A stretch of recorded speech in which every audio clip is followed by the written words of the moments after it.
Now यहाँ पे आप लोग देख पाओगे ये है कॉर्न। आप सबने कभी ना कभी खाया होगा, मक्का कहते हैं इसको। आज के समय आप नोट करोगे इंडिया यूएस रिलेशंस के मामले में कॉर्न हर जगह आपको दिखेगा। हर जगह आप आर्टिकल पढ़ लीजिए इंडिया यूएस रिलेशंस के इशू को लेकर यूएसए की तरफ से स्टेटमेंट ये आई है कि इंडिया देखिए हमको सब कुछ बेचता है मगर हमसे कौन तक परचेज नहीं करता। यह स्टेटमेंट रिसेंटली हार्वर्ड लुटनिक ने दी है कि इंडिया दुनिया में इतराता है कि हमारे पास 1.4 बिलियन लोग हैं मगर हमसे बिल्कुल भी ये लोग कौन परचेज नहीं करते। तो अब आप यहां पर कह सकते हैं एक टाइम पर रशियन ऑयल मेन इशू था इंडिया यूएस रिलेशंस की टेंशन का। अब अचानक से यूएसए ने फाइनली जो रियल इशू है इस पर बात करनी स्टार्ट कर दी है। यह है अमेरिकन कॉर्न। यह बात मैंने आपको बहुत टाइम पहले बता दी थी। अमेरिका की मेन नजर है भारत की एग्रीकल्चर मार्केट में। ये लोग अपना जो एग्रीकल्चर प्रोड्यूस है, अपनी सब्जियां, उसके अलावा डेयरी आइटम्स, ये भारत में बेचना चाहते हैं। ये जानते हैं कि जो भारत की 1.4 बिलियन की आबादी है इसमें से धीरे धीरे एक सेक्शन है जो आराम से अमेरिकन आइटम्स परचेज कर सकता है, तो उसका जो मार्केट एक्सेस है वो यूएस चाहता है आज के समय भारत से। और अगर यहाँ पे आपका सवाल ये है कि मगर इंडिया यूएस के बीच में जो ट्रेड को लेकर बातचीत थी ये तो बिल्कुल बंद हो गई थी ना। वेल रिसेंटली यूएसए के जो चीफ ट्रेड नेगोशिएटर हैं इन्होंने अनाउंस किया है कि ये भारत में आएंगे। आज ही मोस्ट प्रोबेबली ये नई दिल्ली में आएंगे और कल इंडिया यूएस के बीच में ट्रेड डील को लेकर बातचीत फिर से शुरू हो जाएगी।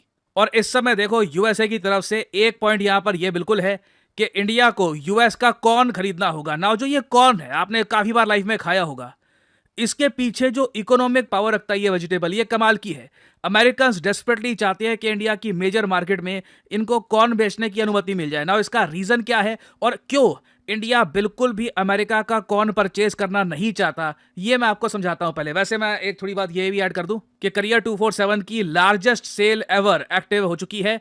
ये सेल बस 2 दिन चलेगी, आज के दिन और कल के दिन। कल रात 12 बजे ये सेल खत्म हो जाएगी। प्राइसेस में एक ह्यूमंगस ड्रॉप है और इन्फॉर्मेशन के लिए वीडियो का जो लास्ट पार्ट है वो आप देख सकते हैं और पिन कमेंट में आपको लिंक्स मिल जाएंगे। अगर आप कोई कोर्स परचेज करना चाहते हैं at a massive discount you can buy it now. दुनिया में अगर हम देखें कॉर्न की प्रोडक्शन में तो यूनाइटेड स्टेट्स ऑफ अमेरिका का कोई भी मुकाबला नहीं कर सकता। यूएस अनडिस्प्यूटेड किंग है। इनके किसान ह्यूज क्वांटिटी में कॉर्न प्रोड्यूस करते हैं और ये कॉर्न ये दुनिया भर में एक्सपोर्ट करते हैं। एक्सपोर्ट की वैल्यू मैं आपको बता दूं 2024-25 में ऑलमोस्ट $15 बिलियन थी। आप इमेजिन कर सकते हैं, ये सिर्फ मैं कॉर्न की बात कर रहा हूं। उसके अलावा यूएसए का सोयाबीन, ये जो मीट आइटम्स एक्सपोर्ट करते हैं इसका बिलियंस ऑफ डॉलर्स का बिजनेस है। चाइना फॉर एग्जांपल मैं आपको बता दूं, ये अभी जो ट्रंप ने टैरिफ्स लगा दिए हैं इससे थोड़ा सा मामला खराब हो गया है।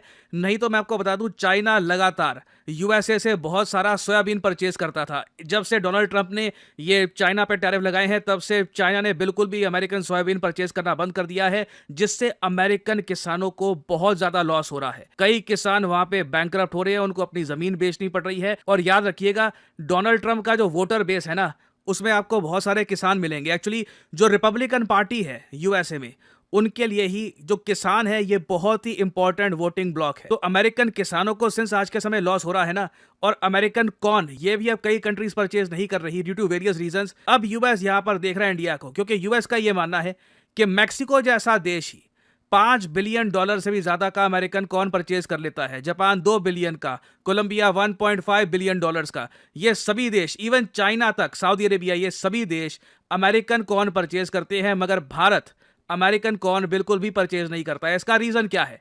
देखिए इसके कई रीजन है। पहले तो मैं यहां पर यह कहूंगा कि इंडिया कहीं से भी ना अमेरिकन एग्रीकल्चरल आइटम्स पर डिपेंडेंट नहीं होना चाहता, क्योंकि यूएस ने साबित कर दिया it is not trustworthy, not reliable. कभी भी इनका कोई प्रेसिडेंट आके फ्लिप करके पुरानी पॉलिसी चेंज कर देता है। तो वी डोंट नो। अब मान लीजिए कल को हम अपनी फूड चेन का एक इंटीग्रल पार्ट बना देते हैं अमेरिकन इंपोर्ट्स को, कल को अमेरिका एक्सपोर्ट करना बंद कर देता है, क्या करेंगे हम? Suddenly there will be problem, right? तो पहली बात तो हम वैसे भी अमेरिका को एक्सेस नहीं देना चाहते हमारी मार्केट का। दूसरा यहां पे इशू आता है जेनेटिकली मॉडिफाइड क्रॉप्स का, जीएमओ। देखिए जेनेटिकली मॉडिफाइड क्रॉप्स के मामले में भारत सिर्फ एक क्रॉप को अलाउ करता है, वो है कॉटन। कॉटन हम खाते तो है नहीं, कॉटन हम यूज करते हैं to produce a lot of things. तो कॉटन के मामले में हमने जेनेटिकली मॉडिफाइड सीड्स इंडिया में अलाउ किए हैं। किसान हमारे जीएमओ कॉटन उगाते हैं, मगर उसके अलावा हमारे यहाँ जीएमओ सोयाबीन नहीं उगता, हम लोग जीएमओ कॉर्न नहीं उगाते। इंडिया का कॉर्न बिल्कुल जो नेचुरल एक तरीका होता है कॉर्न उगाने का वो है। जो जीएमओ सीड्स हैं वो हम इनका यूज करते नहीं है। रीजन क्या है? देखिए जीएमओ प्लांट्स कैसे हैं, ह्यूमन बॉडी पे इनका क्या इम्पैक्ट होता है, इसको लेकर अभी प्रॉपर स्टडीज हुई नहीं है, क्योंकि कई जनरेशंस जब एक बार को जीएमओ खाएगी ना, तो जाकर पता लगेगा कि ह्यूमन बॉडी पर इसका क्या इम्पैक्ट होता है। तो इंडिया में वैसे ही काफी लंबे समय से, कौन तो छोड़िए, हम वैसे भी यूएसए की एग्रीकल्चरल आइटम्स को एंट्री नहीं देते, क्योंकि हम ये जो जेनेटिकली मॉडिफाइड आइटम्स हैं इनके साथ रिस्क नहीं उठाना चाहते। कल को हमारी एक बड़ी आबादी है, उस पर क्या इसका इंपैक्ट आता है वी डू नॉट नो। और यहाँ पे आपको ये भी देखना होगा जीएमओ फूड का इंपैक्ट अलग अलग एथनिसिटी पर, अलग अलग कंट्री के लोग पे अलग तरीके से हो सकता है। इस पर अगेन बहुत स्टडीज हो रही हैं। ये ह्यूमन हिस्ट्री में पहली बार हम इतने ह्यूमंगस स्केल पर जेनेटिकली मॉडिफाइड फूड खा रहे हैं।